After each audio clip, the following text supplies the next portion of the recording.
December was the worst month of the year for Kia. The Lott family tried their best to create a Christmas mood for the girl. They decorated the house, baked gingerbread, and sang carols. Kia, with eyes full of sadness, still believed in a miracle. She was waiting for Santa, but deep down she knew that the most important present would never come back. On the day when Nadine should have celebrated her 32nd birthday, Phoebe, her sister, posted a video and different pictures with kind words in memory of her sister. At the end of the video, Kia sang a song dedicated to her beloved mother. For Claire, life without Nadine turned into endless torture and nightmares, memories of the terrible day when they found the body. Daniel's name was forbidden in their house. David was also desperate. Christmas was overshadowed by grief.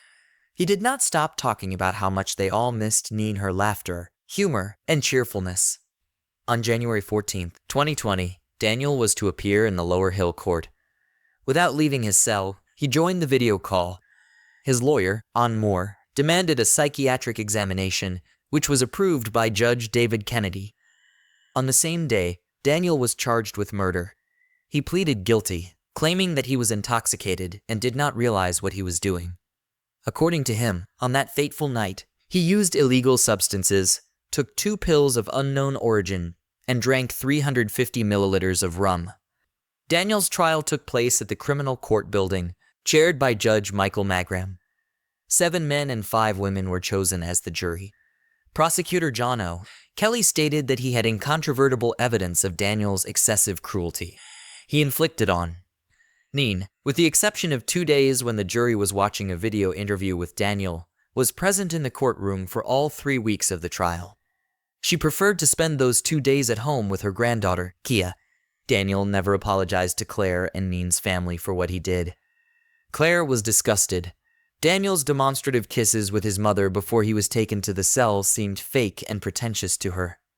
During the testimony, a nurse from the intensive care unit shared horrifying details about Nadine's condition, unrecognizable and mutilated. These words echoed in the hall, causing pain in Claire's soul. Dr. Linda spoke for 2 hours, describing every injury inflicted on Nadine. The family of the deceased relived this nightmare again while Daniel stayed calm, as if it did not concern him at all. For David, Nadine's father, Daniel's refusal to admit his guilt was another blow. He saw it only as a confirmation of Daniel's sick, selfish thinking. There was no remorse, no sympathy for the family he had caused so much pain to. Daniel was found guilty and sentenced to life imprisonment, but Irish law passed a more lenient sentence: 18 years for a life taken away. 12 more years, and this monster will be free again. This verdict did not suit David and Claire. Nadine's family could not accept the verdict. Claire was sure Daniel was hoping for leniency and a quick release on parole. His cynical bravado did not disappear even in the face of the grief he caused. At Whitfield Prison, his safety was at risk. The cellmates were hungry for blood. Daniel was placed in an isolated cell away from his cellmates. One of the prisoners revealed that Daniel considered himself a victim of circumstances. This was the reason for Claire to appeal the verdict, reminding the court of the danger that Daniel posed to society. After that, he was transferred to the Midlands prison. Another inmate attacked Daniel in January 2023 at the Midlands prison. He was taken to the hospital, and the attacker was arrested. According to rumors among the inmates, it was an attempt to redistribute power in the prison. Daniel had to spend several weeks in the hospital. There was a scar on his face forever, a terrible reminder of what he had done to Nadine. This is a tragic story about a 30-year-old woman who was murdered by her ex-partner. This case has created a buzz in Ireland and many countries abroad. It was another awful example of domestic violence that can have terrible consequences. Nadine Lott was born in Arlo on the southeastern coast of Ireland in the late 80s. She was the firstborn in the family of Claire and David Lott. She had 3 younger brothers and 3 sisters, Phoebe, Tanith, and Kayla. In the summer of 2012, Nadine, a charismatic 26-year-old girl, was planning a trip to Australia. She had a long-awaited vacation full of adventures, sports, and new acquaintances ahead of her. Nadine had always been different from her peers. Her infectious laugh, bright smile, and charisma charmed everyone around her. She had many friends and was able to connect with everyone. Inside, Nadine was vulnerable and sensitive. She believed in people, trying to see only the good in them. She appreciated her family, which loved and supported her. In her youth, Nadine became interested in photography. She took photos of fleeting moments, trying to preserve the beauty of the world around her. This passion turned into a profession, and Nadine became a successful beautician, helping others to emphasize their beauty. In Nadine's personal life, everything was not always smooth. She was in no hurry to start a serious relationship, preferring to enjoy freedom and hanging out with her friends. And so, she flew to Australia. The hot air, the bright sea, the exotic landscapes, everything seemed new and romantic to Nadine. There, on the other side of the world, Nadine met Daniel Mehta. Daniel was the exact opposite of Nadine. He was silent, modest, and with piercing eyes and a toned body. He immediately attracted her attention. They felt an inexplicable bond between them, based on mutual interests and intimacy. The days spent together in Australia were filled with unforgettable moments and memories. They walked along beautiful beaches, dived into the clear water, and shared their dreams and secrets. Nadine watched Daniel surfing, conquering the waves. She saw admiration and tenderness in Daniel's eyes. He was charmed by her cheerfulness, sincerity, and infectious laughter. There were no barriers between them, and their feelings grew stronger every day. Daniel was a couple of years older than Nadine and lived in Dayon, a suburb of Dublin. We don't know much about him. He worked as a window fitter and lived with his family on Melrose Avenue. Their affair with Nadine began quickly, but the girl herself described it as a flirtation without obligations. Nadine's younger sister Phoebe was the first to know about him, and then their mother Claire also found out. Claire immediately realized that this relationship did not promise anything serious. In June 2013, Nadine returned home. With shocking news, she revealed she was pregnant with Daniel's baby. A few months later, he came to pick her up, and they even tried to start a proper family, but the relationship between them did not work out. In November 2013, Nadine gave birth to a daughter she named Kia. At this important moment in her life, it was not Daniel who was by her side, but her sister Phoebe. Phoebe held Nadine's hand during childbirth, took the first photo of mother and daughter together, and became a real guardian angel in the first and most difficult days of motherhood. Nadine's pregnancy was a turning point in her life. Despite the fact that the relationship with Daniel did not work out, she became a mother and found a new, important role in life. Phoebe's support was very important to her during this period. The case of Nadine Lott is a tragic story, but it also shows us love and support for loved ones. Nadine was disappointed that her relationship with Daniel had brought her neither happiness nor love. Despite her lack of deep feelings for Daniel, Nadine wanted a good life for her daughter in a proper family. As time passed, Daniel showed no signs of wanting to be a father. He remained an irresponsible boy stuck in his 30s, while Nadine tried her best to provide her daughter with everything she needed. In 2016, desperate to create a family, Nadine made one last attempt. She rented a house where they could all live together, but her hopes were ruined when Daniel never moved in with them. At that moment, Nadine realized it was time to stop trying. Daniel's absence and silence did not overshadow her but hurt her pride. Broken promises were her last straw. Although Nadine and Daniel had separated, she did not lose hope that Kia would be able to keep in touch with her father. But Claire, unlike Nadine, knew that Daniel wouldn't change. His only passion was boxing, and his family and daughter were not important to him. Despite all the difficulties, Nadine stayed strong. She continued to take care of Kia, giving her the love and support that she herself had not received from her father. Although her daughter grew up without a father, she had an example of a strong and ambitious mother who taught her to never give up. Claire suggested that Nadine go to Rome to celebrate her birthday. The trip took place in October 2019. Arriving in Rome, going out on the terrace, and enjoying the air filled with the smell of coffee and fresh pastries, Nadine confessed to her mother that she was going through a difficult period in her life. Her relationship with Daniel did not lead to anything good. Nadine did not need him and was good at being a mother. She liked her job, her home, and was proud of her achievements. Soon, Nadine was offered a job as a model. At that moment, she saw her future as promising and happy. Back in Ireland, Nadine was disappointed to learn that Daniel continued to make empty promises to visit Kia. One day, when Daniel was supposed to give Nadine money for their daughter, he asked for a meeting. Nadine immediately suspected that it was just an excuse to meet her and not Kia, but she could not refuse. At the same time, Nadine did not want to ruin Daniel's image in Kia's eyes. She still hoped to create a real family, although it seemed more and more impossible every day, coming up with new excuses for the absence of her father. Nadine tried to protect her baby from disappointment and pain. She didn't want her daughter to suffer from Daniel's irresponsibility and ignorance. Despite this, Daniel did not want to break up with Nadine and let her go. He was afraid that she might start dating other men. Because of this, Nadine was forced to hide her personal life from him to avoid his constant control and threats. By the end of 2019, Lott's life began to change. She left behind Nadine looked forward to the future with hope and started dating a guy from Turkey. However, her attempts to keep this relationship a secret from Daniel were in vain. He found out about her new partner and was angry and furious. Unable to come to terms with the loss of control over Nadine, Daniel began to stalk her, turning her life into a nightmare. On December 5th, tired of the constant threats and insults, Nadine texted Daniel. She made it clear to him that their relationship was over and demanded that the harassment stop. Nadine firmly believed that this would put an end to the exhausting and tiring relationship. On December 13th, Nadine asked Daniel to babysit Kia as she was going to celebrate her aunt's birthday at a local pub. They agreed that Daniel would stay with Kia at Nadine's house while she was out. Nadine looked forward to the future with hope and started dating a guy from Turkey. However, her attempts to keep this relationship a secret from Daniel were in vain. He found out about her new partner and was angry and furious.